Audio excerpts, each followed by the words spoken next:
আসসালামু আলাইকুম। আশরাফুল মেদকের পক্ষ থেকে তোমাদের জানাই অনেক অনেক শুভেচ্ছা এবং অভিনন্দন। আজকে আমরা আলোচনা করব এসএসসি সাধারণ গণিতের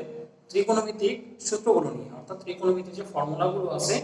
সেই ফর্মুলাগুলো নিয়ে আমরা আলোচনা করব। আমরা জানি সাধারণ গণিতের ত্রিকোণমিতি খুবই একটা গুরুত্বপূর্ণ পাঠ আমাদের এসএসসি বোর্ড পরীক্ষাতে। আমরা জানি যে ত্রিকোণমিতি এবং দূরত্ব উচ্চতা অর্থাৎ 9.1, 9.2 এবং 10 এই তিনটা অধ্যায় মিলে হচ্ছে 20 নাম্বার কিন্তু আমার এখান থেকে কমন আসবে।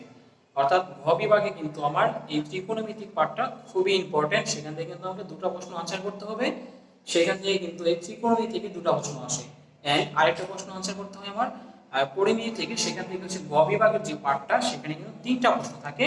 আমাকে কিন্তু দুটো প্রশ্নের আনসার করতে হয়। সো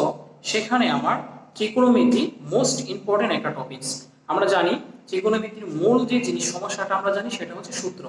আমরা যদি ত্রিকোণমিতির সূত্রগুলো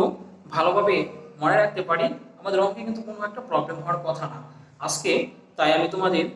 কিভাবে ত্রিকোণমিতির সূত্রগুলোকে খুব সহজে আমরা মনে রাখতে পারি সেই বিষয়টা নিয়ে আমরা আজকে আলোচনা করব। তোমাদের সুবিধার্থে ইতিমধ্যে আমি বোর্ডে সূত্রগুলো লিখে রেখেছি, জাস্ট আমরা একটু এখন সূত্রগুলোকে রিয়েলাইজ করব। দেখো এই সূত্রগুলো আমরা কিভাবে মনে রাখতে পারি, খুব টেকনিক করে আমরা এটাকে মনে রাখবো। প্রথমে দেখো আমরা যে সূত্রগুলো শিখবো, মূল যে সূত্রটা এটা এখানে হচ্ছে, দেখো এটা যে সূত্রটা পাচ্ছি আমরা সেটা কি পাচ্ছি, sin স্কয়ারে প্লাস cos স্কয়ারে ইকুয়াল টু কত হচ্ছে আমার 1, এটা জানি। এখন দেখো যদি sin স্কয়ারে plus cos square equal to 1 হয়, এই cos স্কয়ারটাকে যদি আমরা এই পাশে নিয়ে যাই তাহলে কিন্তু সেটা মাইনাস হয়ে যায়। তাহলে কি হবে 1 মাইনাস cos স্কয়ারে। দেন একইভাবে এখান থেকে যদি বের করি, আমরা cos স্কয়ারটা রাখি, এটাকে ওই পাশে নিয়ে যায়, তাহলে কি পাবো 1 মাইনাস sin স্কয়ারে, এটা পেলাম আমরা। এটা গেছে এই একটা দিয়ে তিনটা হয়ে গেছে কিন্তু এখন দেখো। দেন এর পরের যে সূত্রটা আছে সেটা কি আমার sec স্কয়ারে minus tan square is equal to কত 1। এখন দেখো যদি আমরা এই মাইনাসটাকে ওই পাশে নিয়ে যাই তাহলে কি পাবো আমরা 1 প্লাস tan স্কয়ারে, দেখো 1 প্লাস tan স্কয়ারে। এখন দেখো সেম একই ভাবে যদি আমরা এটাকে এই পাশে নিয়ে আসি এখন, তাহলে দেখো কি পাচ্ছি, দেখো এটাকে যদি আমরা এই পাশে নিয়ে আসি এখান থেকে, দেখো sec স্কয়ারে minus tan square is equal to 1 হয়,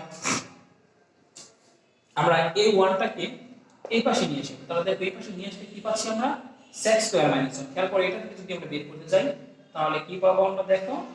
sec স্কয়ার এই পাশে মাইনাস 1টা আছে মাইনাস 1, এই পাশে চলে যেতে যায় আমার এই যে মাইনাসের tanটা, এটা ওই পাশে গেলে কি হবে tan স্কয়ার হয়ে যাচ্ছে। দেখো তাহলে আমরা কি লিখতে পারি, sec square minus 1 is equal to কত tan স্কয়ার। তাহলে tan square is equal to কত লিখতে পারি আমরা, sec স্কয়ার মাইনাস 1, দেখো sec স্কয়ার মাইনাস 1। এখন দেখো আরেকটা কোন সূত্র আমার এটা, সেটা কি 7 নম্বর যে সূত্রটা cosec স্কয়ারে মাইনাস cos স্কয়ারে ইজ ইকুয়াল টু 1। এখন দেখো সেম ফর্মুলা, যদি আমরা cosec স্কয়ারটা রেখে মাইনাস এটাকে ওই পাশে নিয়ে যাই কি পাবো 1 প্লাস cos স্কয়ারে। সেম একই ভাবে এখানে যদি দেন আরেকটা আমরা বের করি,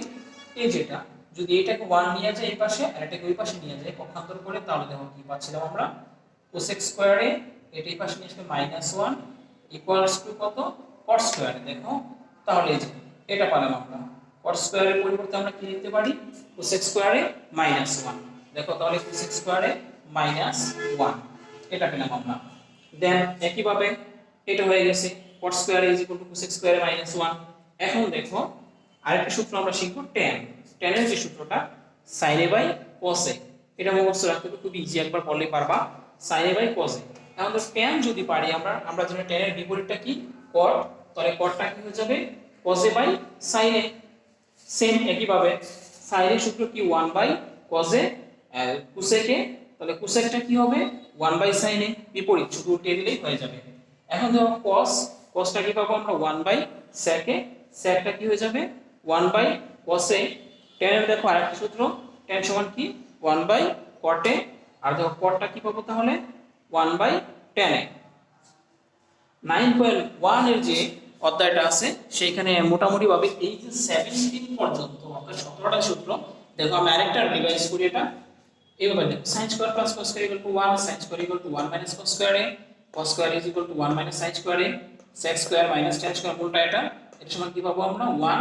sec স্কয়ারটা রেখে এটা ওই পাশে নিয়ে গেলে 1 প্লাস tan স্কয়ার a। এখন দেখো tan square is equal to কত আসবে sec স্কয়ার a -1। দেন একই ভাবে cosec square a minus cos square is equal two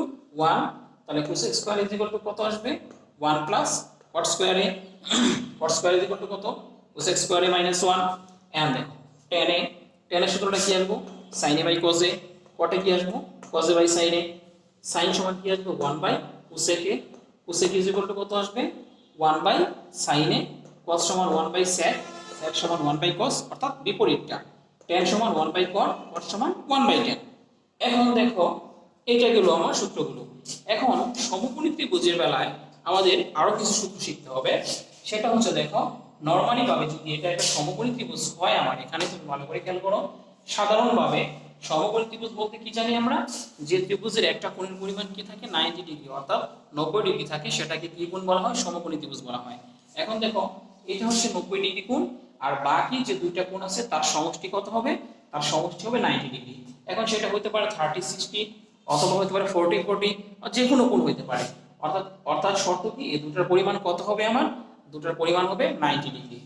এখন দেখো নরমালি ভাবে যদি 90 ডিগ্রি হয় তাহলে এটা কি পার জানি আমরা একটা ত্রিভুজের এটা হচ্ছে ভূমি আর এটা যে থাকে সেটা হচ্ছে অতিভুজ আর এটা হচ্ছে লম্ব এখন খেয়াল করো সবসময় মনে রাখতে হবে আমরা যেটাকে থিটা কোণ দিব অর্থাৎ যদি আমরা এটা থিটা কোণ নেই তাহলে থিটা কোণের বিপরীত যে কোণটা থাকে সেটা হয়ে যাচ্ছে লম্ব আর এটাকে আমরা ভূমি ধরতে পারি আমরা এখন দেখো তাহলে এই ফরম্যাটে সাইনের যে সূত্রটা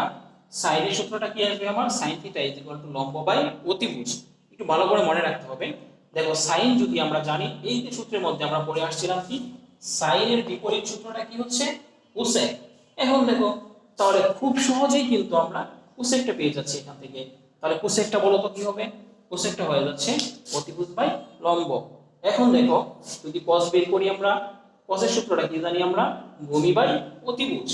তাহলে cos এর যে আমরা ফর্মুলাটা এখান থেকে পড়ে আসলাম কি দেখো cos এর বিপরীত কি sec অর্থাৎ 1 বাই sec তাহলে দেখো এটা আমরা যদি ভূমি বাই অতিভুজ cos জানি তাহলে secটা কি হবে অতিভুজ বাই ভূমি সেম একই ভাবে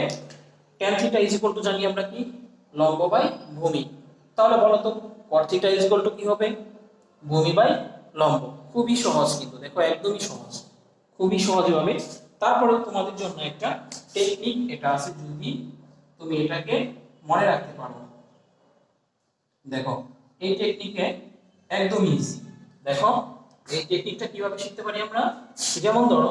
সাগরে লবণ আছে তাহলে সাগরে লবণ আছে এটা আমরা সাইন মানে দুধস্বর সাইন উচ্চারণের কাছাকাছি যায় তাহলে কি লিখতে পারি আমরা সাগরে লবণ আছে খেয়াল করো সাগরেতে কি পাচ্ছি সাইন লবণ আছে লয়তে কি লম্ব হয়তে কি অতিভুজ দেখো সাইন যদি লম্ব বা অতিভুজ হয় তাহলে কি হয়ে যাচ্ছে কোসেকটা পেয়ে যাচ্ছে বিপরীত করলে হয়ে যাচ্ছে দেন কবরে ভূত আছে তাহলে কবরে ভূত আছে কয়তে কি লেখা যায় আমরা cos চিন্তা করতে পারি cos উচ্চারণটা কাছাকাছি তাহলে cos ভূমি মানে ভূত আছে তাহলে ভূমি বাই অতিভুজ দেখো তাহলে cos যদি জানা থাকে তাহলে কিন্তু তোমার sec হয়ে যাচ্ছে অতিভুজ বাই ভূমি আচ্ছা সেটা ধরো কবরে ভূত আছে সেটা কত বড় ভূত আমরা যদি 13 হাত লম্বা ভূত অর্থাৎ টেরা লম্বা ভূত যদি এটা বলি যে টেরা লম্বা ভূত তাহলে দেখো টেরা তার টয়াতে কি উচ্চারণ আসে আমার tan tan সমান কি লম্বা ভূত মানে টেরা লম্বা ভূত লয়াতে কি আসে লম্ব বাই ভূমি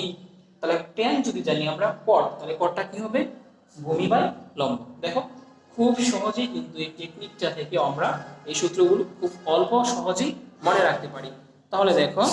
তোমাদের সুবিধার্থে এই সূত্রগুলো আমি লিখে দিলাম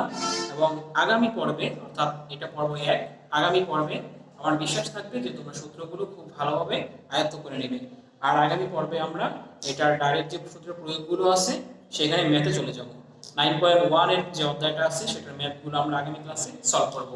আর সেই পর্যন্ত তোমরা অবশ্যই সূত্রগুলো ভালো করে মুখস্থ করে রাখবে যাতে আমাদের অঙ্ক বুঝতে বা ম্যাথ বুঝতে কোনো প্রকারের প্রবলেম পোহাতে না হয় তাহলে সেই পর্যন্ত তোমরা সকলে ভালো থাকো আর আমাদের সাথে থাকো সবাইকে ধন্যবাদ আসসালামু আলাইকুম